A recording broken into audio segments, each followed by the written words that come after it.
central tendency. Basically, we were discussing the mode. So have we completed this that chapter? Sir, we did. We finished mode. We finished mode, no? All right. Yes. So all right. So we are done with with that chapter. So in this session, we will be starting a new chapter in statistics, that is collection of data. All right. Collection of data we will do in this session, and okay.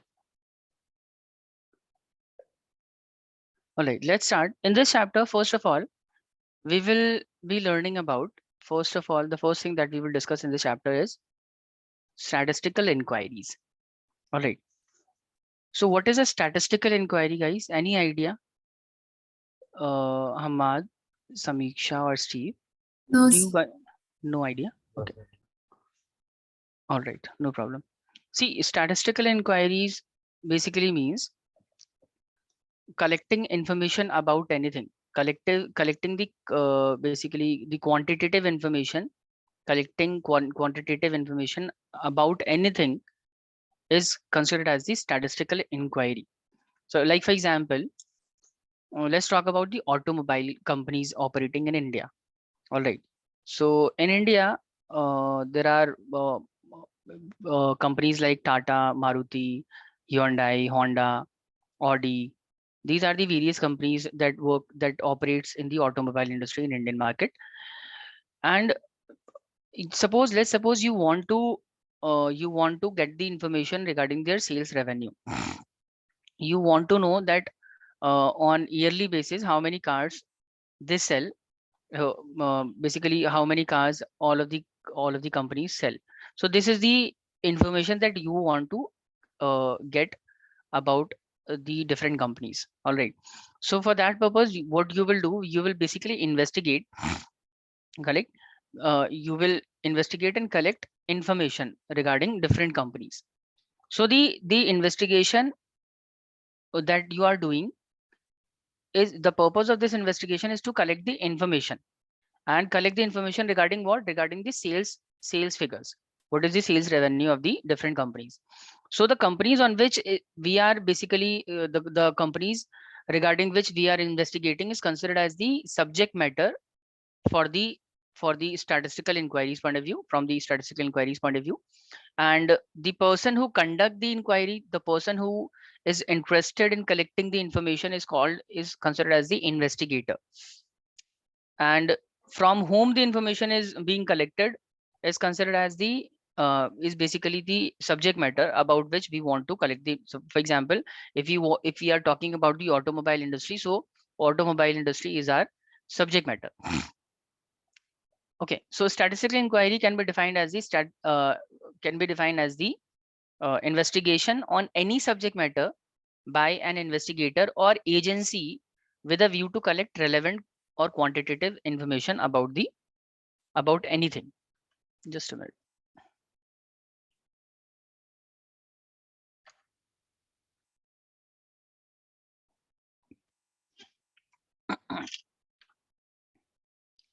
See, suppose I was talking about the automobile companies. So for example, these are the automobile companies operating in India: Tata,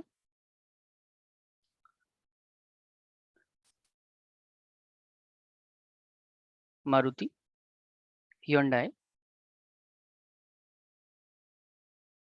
correct? And what are the other companies? We have Audi, Jaguar. These are the various companies that work in the automobile company, Mercedes. All right. And let's suppose you want to know about their profits. You want to collect information regarding their sales. You also wanted to know their workforce, how many employees are employed, how many people are employed in these companies, profit, sales, revenue. And other information as well. So the information that you want to collect, these are the information that you want to collect, and these are the basically quantitative information that you want to collect about these companies. All right. So the company on which you are basically regarding which you are investigating is considered as the subject matter. So automobile is your subject matter, and the person who is conducting the inquiry is called investigator. So you are the investigator, correct? So basically, statistical inquiry can be defined as the investigation on any subject matter by investigator with a view to collect information. And which kind of information? Quantitative information only.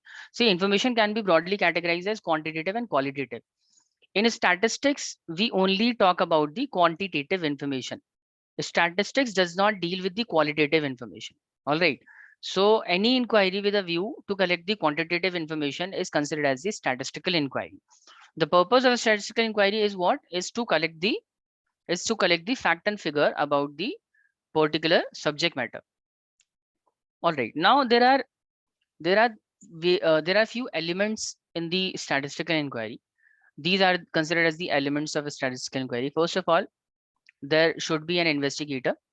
Who is an investigator? The person who conduct the inquiry, the person who is interested in collecting the information is considered as the investigator. All right. And sometime what happens, investigator uh, hire a worker or an employee who will assist him in collecting the information. That is known as enumerator. So the person who helps the investigator in collecting the information is known as enumerator. Other than this, there should be a respondent. The person who from whom we will collect the information is considered as the respondent, from whom we will be asking questions.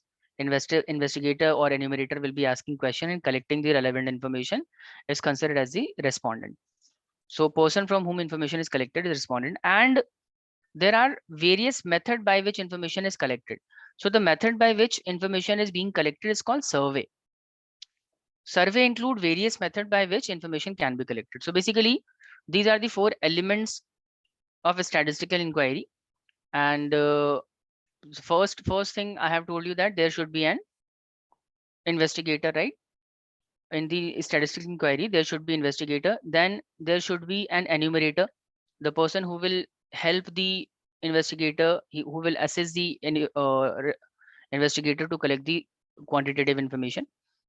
Other than this, there should be a respondent. The person from whom we will collect the information is called respondent. So in this image, the person sitting between all of these, the person from whom we are collecting the information is considered as the respondent. The person sitting on the chair is respondent in this particular example. And there are method by which information can be collected. So these can be the possible method. We can collect the information through online survey. We can call the person from whom we want to collect the information. So in that case, it will be considered as the telephonic survey. Then there is a possibility that we arrange a meeting. We arrange a face-to-face meeting with that person and collect the relevant information. That will be considered as face-to-face survey. And there can be a possible way of collecting information by sending the papers to the respondent and asking him to fill that particular question paper, which is called actually questionnaire. And by using the paper also we can collect the information. So these are the various methods by which we can collect the information regarding any subject matter. So tell me guys, is there any doubt till this point? Are you clear about what is a statistical inquiry and what are the various elements involved in the statistical inquiry? Samiksha, Steve, Hamad. Yes, sir, clear. Okay. Samiksha, is it clear? Yes, sir. Okay.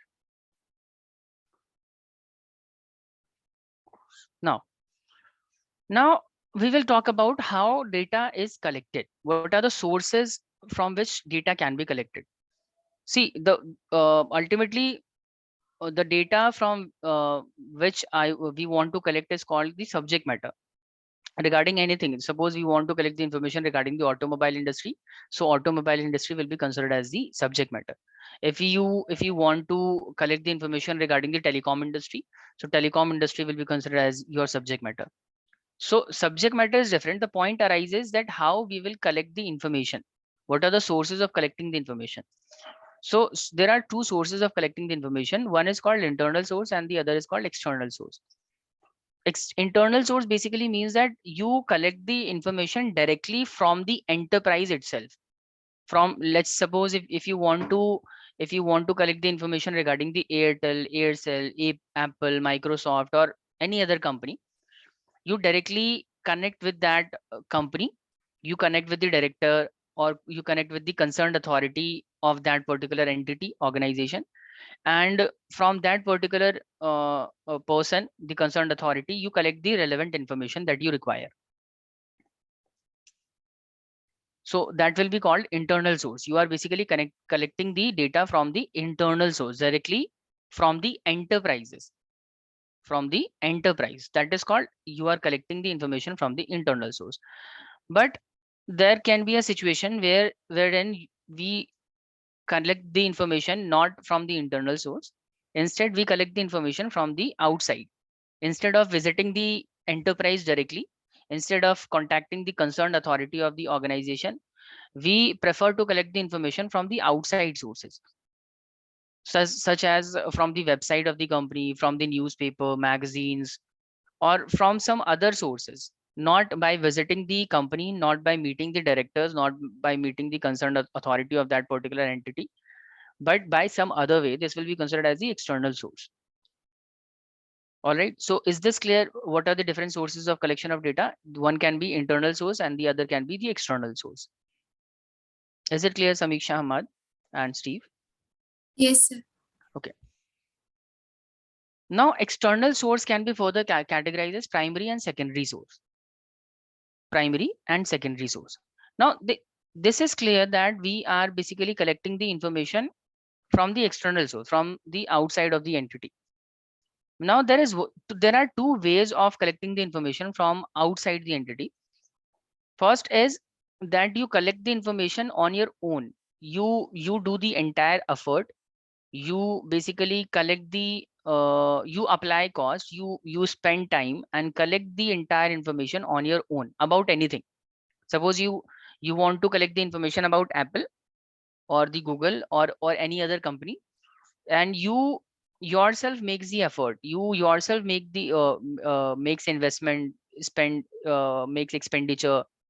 Basically everything is time and effort. Time, effort, and cost is involved by invested by you only.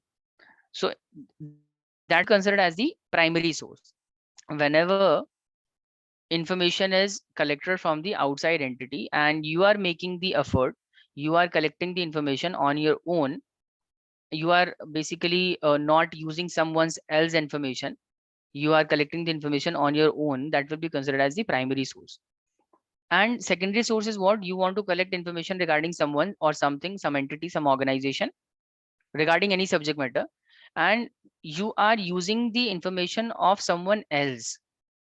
All right, so that will be considered as the secondary source. For example, just a moment.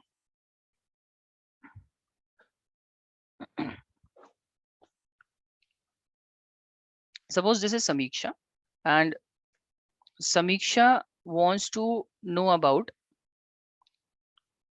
Samiksha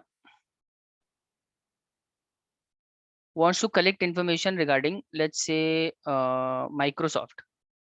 All right, Microsoft.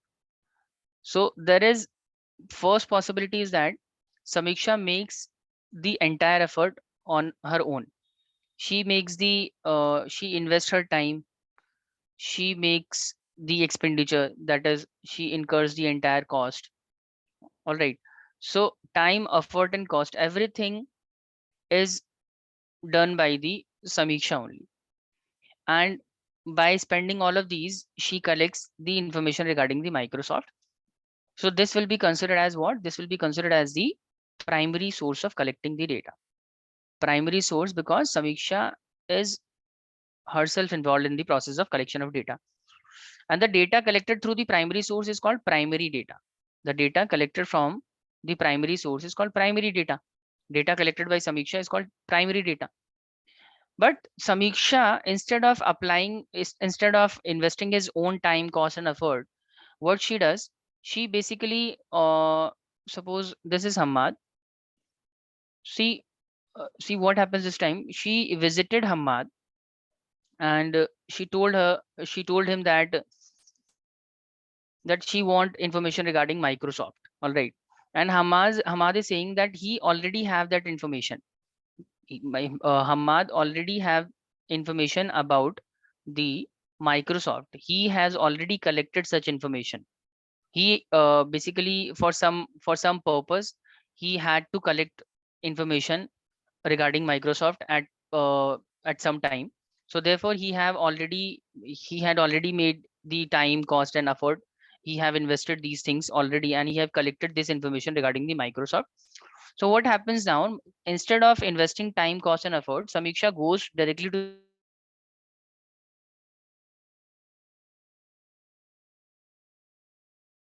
She basically buys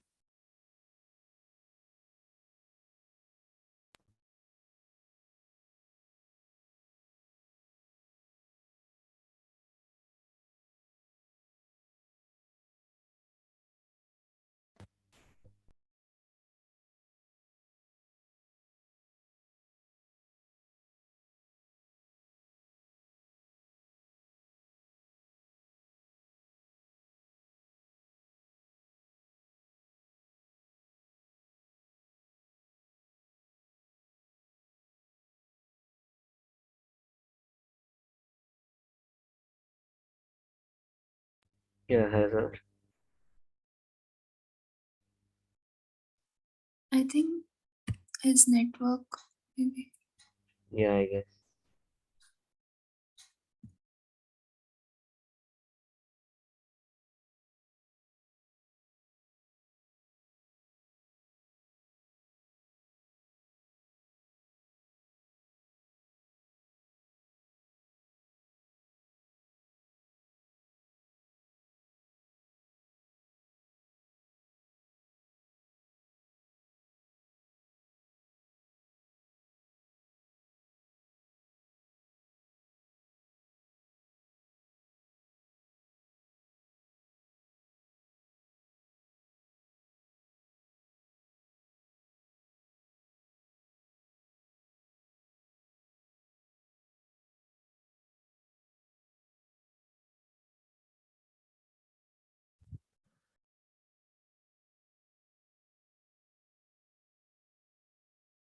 Am I audible to all of you now?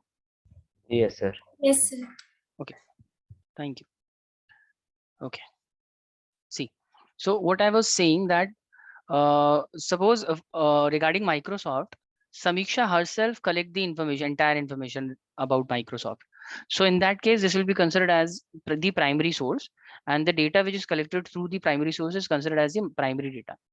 Now, instead of investing time, cost, and effort, Samiksha directly goes to Hamad and asks for the information regarding the Microsoft that he has already collected at some date for some purpose. For his some personal purpose, he have already collected the information regarding the Microsoft. So she goes to Hamad and collect this information. See, what happens? She basically buys the report or the information that Hamad has already collected. So the information this time that Samiksha is collecting from Hamad is considered as this is called the secondary source of collecting the data. Secondary source of collecting the data. And the data which is collected from the secondary source is considered as the secondary data. Data which is collected from the secondary source is considered as the secondary data. Is this clear, guys? So we have basically in the Yes. external source, we have two sources, primary source and the secondary source. Primary source, in the primary source, the investigator himself or on his behalf, enumerator himself collect the information. Basically he makes the investment, he spend time, he spend cost, everything is done by the investigator and enumerator themselves. But in case of secondary source, they basically buy or collect the information directly from some other person who have already collected that information.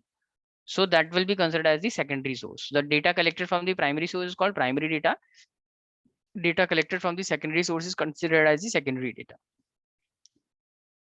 Now, primary data has been further classified as direct personal investigation, indirect oral investigation, telephonic interview, mail questionnaire, and questionnaire by enumerator. We will be covering these topic in the later, in the next sessions. For the time being, we will not be discussing these topics. We will be just discussing about the difference between the primary and secondary in the next slide. So first of all, just tell me, is there any doubt till this point? Sources of collection of data is clear to both of you, to all of you, in fact. Yes, sir. So are you guys noting this down, writing this down, or taking the screenshot? Sir, I wrote it. You wrote it. All right. And Hamad, what about you? Same, sir. Sorry? Yes, sir, I also wrote it. Okay. All right. So sources, there are two sources, internal, external. In the external, there is a further division, primary source, secondary source. Primary is basically wherein the investigator or enumerator is himself involved in the collection of data. And secondary is where the investigator and enumerator basically purchases or collect the information from some other person who have already collected that particular information about the subject matter. All right. Now let's talk about the differences between the primary and secondary data. Can you guys tell me any difference between the primary and secondary data? All right, let's differentiate on the basis of originality. So Samiksha, which according to you is more original, primary data or the secondary data? Which is more Primary data. primary data? Because it is collected by the investigator himself, therefore it is original. And secondary data, in case of secondary data, we are using the information which is collected by some other person. So this is not original. Source, primary data is collected from which source? This is collected from the primary source, correct? And Yes. secondary is collected from the secondary data is collected from the secondary source. On the basis of reliability as well, we can differentiate. Tell me, Ahmad, which data will be more reliable? Which data will be more reliable? Secondary data? Secondary data will be more reliable. Oh, sorry, primary data. Primary data will be more reliable. See what happens now, actually, when data is collected for what purpose? We basically need to frame some opinion, some conclusion that we want to make using such certain kind of information, or the basically the whatever the information that we are collecting. There must be some purpose of that particular information, right? We want to reach out, or we want to make certain kind of opinion, we want to draw certain conclusion using that particular information. So the information that you are collecting yourself, correct, and the information, the conclusion that you will draw on that, on the basis of that particular information, will be considered more reliable. Therefore we are saying the data collected on your own, that is primary data, will be more reliable, more trustworthy. But in case of secondary data, because this data has been collected by some other person, you are just using the data that some other person has collected. Therefore there is a chance that this is not very much reliable. There is a doubt on the reliability of the data. Next, we can also differentiate it on the basis of time, right? On the basis of time, can you tell me which will take more time to collect? Primary data will take more time, or the secondary data, Samiksha? Primary data. Primary data will take more longer period of time while collecting it, because in the primary data, the investigator will himself be involved, and time depends upon the area of investigation. If we are investigating on the large area, then in that case it will take a lot of time. And if the area of investigation is small, then it will take less time. So anyways, primary, if we differentiate the secondary and primary data on the basis of time, primary data will always take more time than the secondary data, generally. All right. Next, we can also differentiate on the basis of cost. Can you tell me which will in which data there will be more cost involved? Primary data. Primary data. More cost will be involved in case of primary data. And more precaution will be required in which case of data? In which category of data? Primary or the secondary? More precaution. So precaution as in Precaution basically means, because see, precaution is related to the risk of basically the opinion that you will frame on the basis of the data can be wrong or right, correct? So the risk of getting it wrong is more in case of which data, primary data or the secondary data? So primary data. Risk is high in case of primary data. Risk. Risk basically means what actually we will do with the data. On the basis of data, we are going to frame a particular kind of opinion. We want to reach a particular conclusion, right? So the data that we have collected on ourselves, we have collected the information by investing our time and effort. So that particular data will be more reliable, right? So the conclusion that we will make on the basis of the primary data will be more reliable. Therefore, there is a less risk of getting it wrong. The conclusion that we will draw on the basis of primary data, there is a possibility that this basically will reflect the correct situation of the subject matter. Okay, so This from will that provide the perfect, source. Okay. basically this will provide you the correct information regarding the subject matter. So there is a Yes. less risk in case of the primary data, hence Right. you will More be will be there in secondary. correct. More risk will be there in the secondary, therefore more precaution will be required in the case of secondary data and less precaution is required in the primary data. Hamad, Steve, is it clear to both of you? Hamad, are you there? Yes, sir, I'm there. So is there any doubt? No, sir, no doubt. Okay, you can take the screenshot or please write it down. Sir, I wrote it down. Okay, Samiksha, you done? Yes, sir. All right. So till this point, we have discussed the meaning of a statistical inquiry, the various elements involved in the statistical inquiry. Then we have also understood the various sources of collection of data, and we have just done. We are just done with the difference between the primary and the secondary data. So I assume that everything is clear to all of you. So let's move to the next slide. Now we will be talking about the survey. Survey, as I have already told you, that survey is basically what? Survey is the method by which information is collected. Method by which information is collected is called survey. There are basically survey has been categorized into two parts. There are two types of survey. We can broadly categorize the method of collecting information into two parts. That is census and the sampling method. There are two ways by which information can be collected. So first is the census method and the other is called sampling method. Is it clear, guys? Survey is what? Survey is a method by which information is collected or statistical inquiry is conducted. Survey are of two types, census and the sampling method. Samiksha, Yes, sir. is this clear to you? Yes, sir. This What is is the survey? clear. Okay. Now let's talk about census method. What is a census method? See, census method is basically refers to investigation wherein statistical investigation is conducted in a way that data is collected from each and every element of the population. It is known as census method. Let's understand this on the notebook. Just a moment. All right.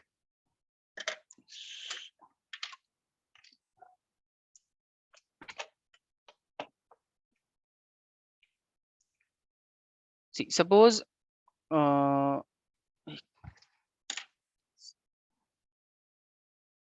Suppose there is a person, Mr. X, correct? Mr. X wants to start a business. He wants to start a business, and he wants to start a business of shoes, correct? He is interested in making and selling shoes in the market. But before starting the business, he is interested in knowing the preferences of the customer.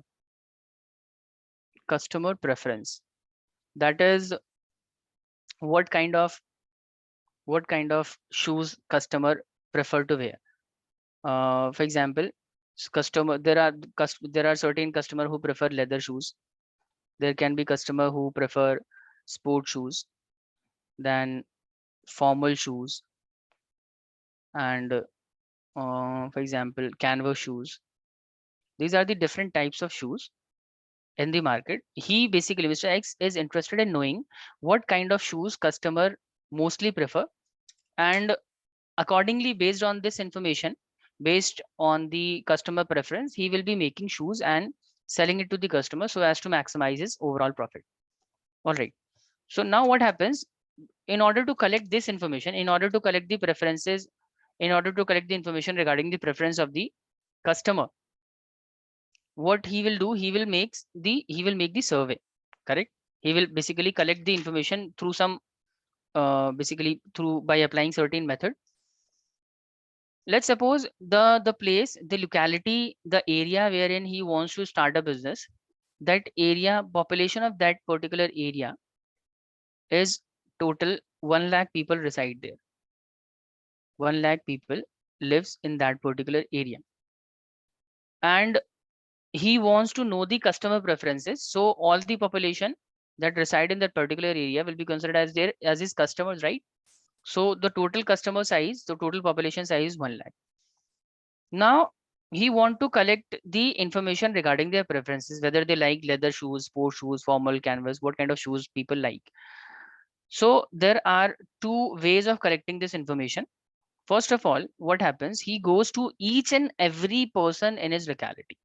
Each and every person, he goes to each and every person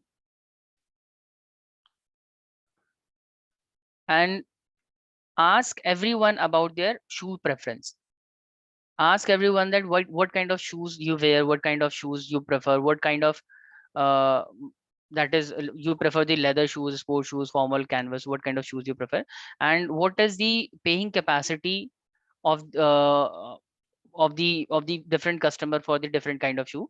He have collected such information by visiting each and every person in the particular area. So when he collect the information by visiting each and every person, this method of collecting information is called, which method? This is called census method. This is called census method of collecting information. All right. Is this clear? Tell me, guys. Yes, If we sir. collect information from Yes, each sir. and every person, this is called census method. Now, census method, because he is applying census method, so this method will involve huge amount of cost and time. This involve cost. This will also involve lot of time, and this will also involve lot of effort. This will be more difficult because collecting information from this size of population is not easy. All right. So census method is what? Census method is basically a method of collecting the information from regarding any subject matter from each and every item in the population is considered as the census method, whereas statistical investigation is conducted wherein the data is collected from each and every element of the population. It is known as census method. Now, census method is generally suitable when the area of investigation is small. Usually, because under the census method, we collect information from each and every item, right? So for collecting the information from each and every item, we spend lot of time, we have to apply effort, we have to spend lot of cost as well. And this will get difficult if the population size is very large. All right. So it is preferred when the when the area of investigation is small. All right, when we need to collect the information from a small area, then census method is considered more appropriate. And the best thing about the census method is that the information that you will collect by applying the census method will be detailed. You will get the detailed information about the customer's preference, plus the data you are collecting will be more accurate. It has the possibility of higher accuracy because you have collected the information from each. You are not leaving any person. You are checking each and every item. That is, every person has been interviewed and he has been asked about these preferences regarding the shoes. Therefore, this method is considered as the suitable. It will be considered as suitable because it gives you more detailed information, and the information that it will provide you will be more accurate. 100% accuracy will be there. All right, guys. Now there is, and one more thing, the census method is generally applied when the items are of heterogeneous nature. This is very important. Heterogeneous characteristic. Heterogeneous character. What is heterogeneous character? Heterogeneous character basically means that different item has different characteristic. That is called heterogeneous characteristic. For example, suppose I have asked you to tell me which is the best mobile phone available in the market, right? I have asked you to tell me which is the best mobile phone in the market. So because there are so many mobile phone in the market, and to determine to reach the conclusion that which mobile phone is best, you will need to check each and every mobile phone available in the market. Correct? You will need to check each and every, because every phone has different features. Some have the good camera, some have the good RAM, some have the good screen size, some has the better processing speed. Every phone has a different characteristic. Every phone is different, has the different features. Because every phone is different, and you need to tell me which is the best phone, so you will be required to check each and every phone. Getting my point? Because the phone, every phone is heterogeneous in characteristic. Every phone has different feature.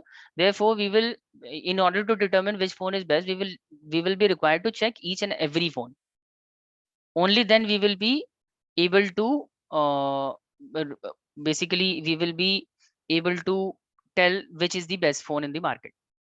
Otherwise, we won't be able to tell which is the best phone in the other. If we do not check each and every item, each and every phone available in the market, we won't be able to tell which is the best phone. So census method is suitable only when the area of investigation is small. Census method is suitable when the items that needed to be checked, item from where information is to be collected, is of heterogeneous nature. Only then we will apply the census method. Tell me, guys, is this clear to all of you?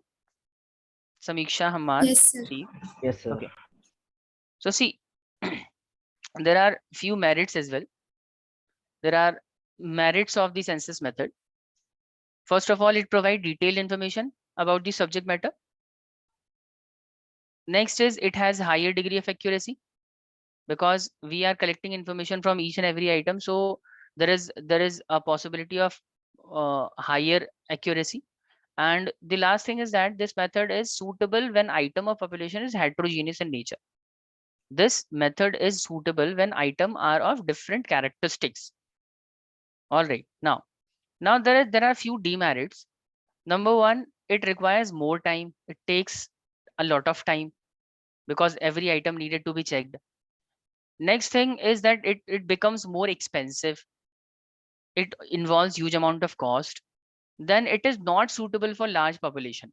It will be only suitable for the small population size. Therefore, it is considered as not suitable for the large population size. Otherwise, it will take more time and more effort, and it will takes a lot of cost as well. So merits and demerits are clear to all of you. Yes, sir. Samiksha. Yes, sir. Now let's talk about sampling method. Sampling method is what? When only some representative item of the population are selected and data is collected from those item only, then it is known as sampling method. So what happens in sampling method? We want to reach up, we want to make a particular opinion or reach to a particular conclusion. And for drawing the particular opinion and reaching out to a particular conclusion, we use only few, we only check few items of the entire population size. And on the basis of that, those items that we have checked, on the basis of those only, we have drawn the opinion or frame the conclusion. Clear? That is called the sampling method of collecting information. See, so basically in this case, Mr. X want to start a shoes business, and he is interested in knowing the customer preferences regarding the shoes, shoe type, leather, sport, formal, canvas. And first of all, he basically goes to every person and collect the information regarding shoes from each and every person. This is called census method. Now what happens, instead of going to 1 lakh people, because he knows that it will take a lot of time and it will involve huge amount of cost, so he decides to visit only 5,000 customers, 5,000 people living in the nearby locality. And by asking the question from these people only, he asks these people what kind of shoes they want to they wear, and what is the amount they would spend on purchasing the shoes. These kind of question he asked from the 5,000 people only.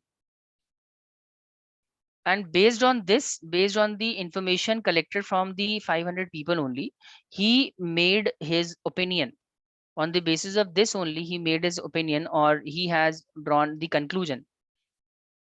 All right. So this is called, he's applying which method of collecting the information? He's applying which method to collect the information? He's applying the sampling method. Instead of visiting and going to every person in the locality, he decide to visit only 5,000 people. He'll be asking question to the only 5,000 people, and he'll be collecting information from only those 5,000 people. And on the basis of that, he will make the opinion. He will frame the conclusion, and eventually on the basis of this conclusion, he will decide whether to enter the shoes market or not, which kind of shoes he should produce or which should not. On the basis of the information collected from the 5,000 people only, he will decide the whether to produce the particular kind of shoes or not. So this method of collecting the information is called sampling method. Is this clear, all of you? Sampling method is clear to all of you? Yes, sir. Okay. So see, when only some representative item of the population are selected and data is collected from those items only, then it is known as sampling method. Now, sampling method is generally suitable where in the area of investigation is large and it is difficult to check each and every item. It is difficult to visit each and every item. So in that case, we will apply sampling method. Like for example, if you have ever been to market, just a minute. All right. If you have ever been to market, suppose if you purchase the, let's say you are purchasing vegetables, right? Suppose you are purchasing onions. All right. So suppose you want to purchase 5 kilogram of onion. Would you check each and every onion while buying the basically the onions? Would you check each and every onions that that you are going to buy, or you will check only few onions? Tell me. When you want to buy onions in the market, you will check all the onions in No, the sir. market, or you will check few only, and on the basis of that only you will be able to decide whether the onions are good to purchase or not. Samiksha. We'll pick little.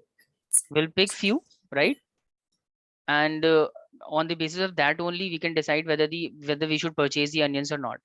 Yes. This is how we purchase goods in the market, right?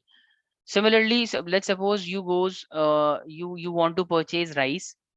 So when we purchase rice, what we usually do, we pick few quantity of rice in our hand, and Accordingly, based on the quality of the rice, we decide whether we should buy the rice or not.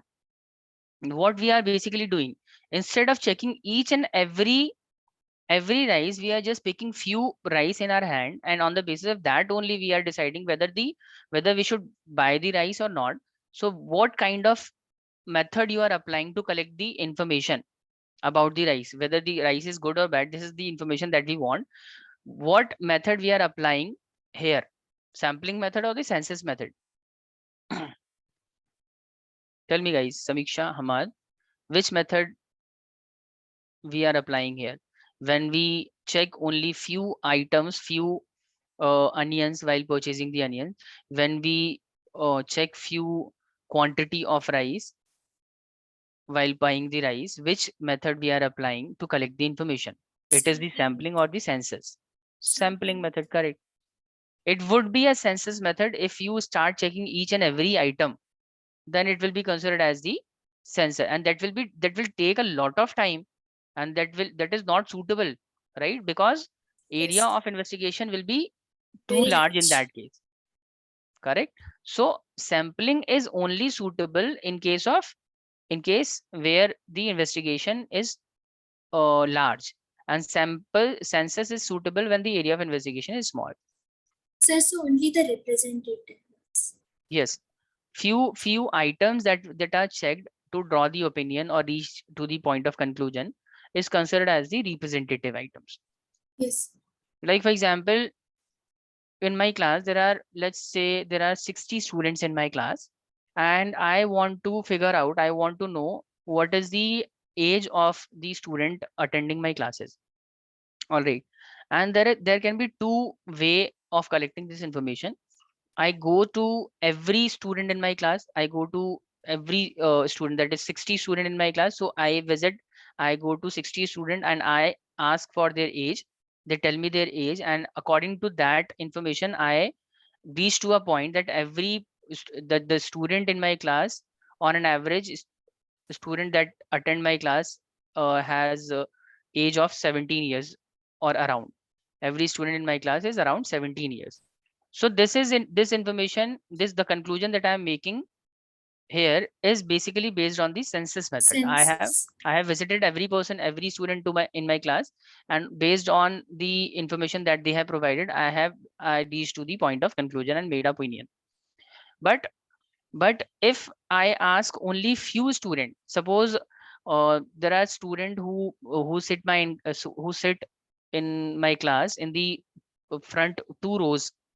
So I ask only 10 students of my class regarding their ages. I ask their ages, and on the basis of the age they have provided me, the information they have provided me, I reached to a conclusion that every student in my class is of age group of 16 years approximately.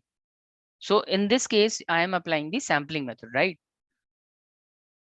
All right. So the difference between both method is that sampling only consider few items of a particular population size. And the items which are picked in the sampling method is considered as the representative item. And in case of sample, every item has given the equal importance. Every item will be checked. And on the basis of that only, we will be making the opinion or conclusion. All right, guys, is this clear? Yes. Now, let's talk about the merits of the sampling. First of all, merit is that it involves less cost, reduce cost, because not every item needed to be checked. It will obviously enhance the speed, and also the management or the administration will be more convenient in case of sampling, because the area in which it is considered administratively convenient, because we have to employ less workforce to collect the information in case of sampling method. In case of census method, we require more workforce, more number of workers to collect the information. But in case of sampling method, we requires less number of workers. Hence, it is more convenient to administer the less number of worker. Management is easy in case of sampling method. And it is obviously, it will involve less time and manpower. All right, guys, is the merits clear to all of you? Yes. There are few demerits as well. Demerits is that it involves there is a it is difficult to achieve 100% accuracy. There is always a possibility that the information that we have collected might be incorrect because we haven't checked all the basically we haven't collected information from all of the each and every item of the population size, and it requires more knowledge and experience to apply the sampling method. The investigator must be more knowledgeable and experienced. Only then he can decide which item should be picked, which item should be checked to determine the to basically ensure the accuracy. If the investigator is inexperienced, or let's say if he is less knowledgeable, then it will be difficult to apply the sampling method. To apply the sampling method, investigator must be knowledgeable and he should be experienced. Only then he can decide which item should be checked, which should not be checked. Next demerit is that it does not provide detailed information like the census method provide. And the last demerit is that it is not suitable for population size containing heterogeneous item. This is very important. Sampling is generally suitable in case of homogeneous. Homogeneous basically means population that contains similar items. Items which are similar in nature or feature are considered as homogeneous. So sampling should be applied only in a situation when homogeneous items are given. If items are of heterogeneous nature, that for every item and for every item of the population have different characteristic or the feature, then in that case sampling is not suitable. In that case we should apply the census method. Tell me guys, is this clear to all of you? Yes, Samiksha, sir. Hamad and Steve. All right, so after that after this we have to basically differentiate between the census and sampling, and that we will be doing in the next class. So for today's session we have covered, we were doing basically we have started our chapter from this point, statistical inquiry, wherein I have told you that statistical inquiry refers to inquiry regarding any subject matter by the investigator in order to collect the quantitative information.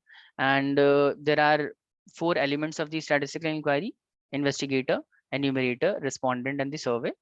Then we have understood the various sources of collection of data: internal, external. External can be further categorized as primary, secondary. Primary, the data collected from the primary source is called primary data. The data collected from the secondary source is considered as the secondary data. And the primary data can be further categorized as direct personal investigation, direct oral investigation, telephonic interview, mail questionnaire by enumerator, etc. So all of these things we will cover in the upcoming sessions. We haven't covered these topics in this class, so we will cover these in the upcoming classes. All right.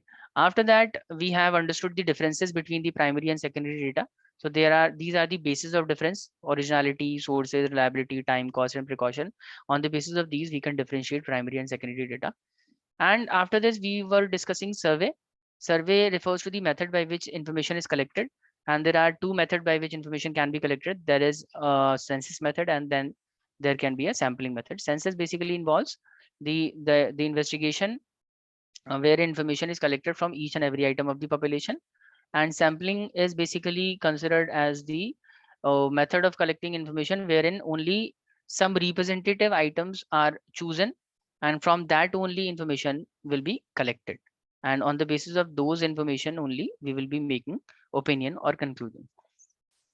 So this is what we have done in this class. We have also covered the merits and demerits of the census and sampling method. So I hope everything that we have covered in this class must be clear to all of you. Yes. Samiksha, Hamad. Okay, so this is it, guys, for the economics part, for the statistics.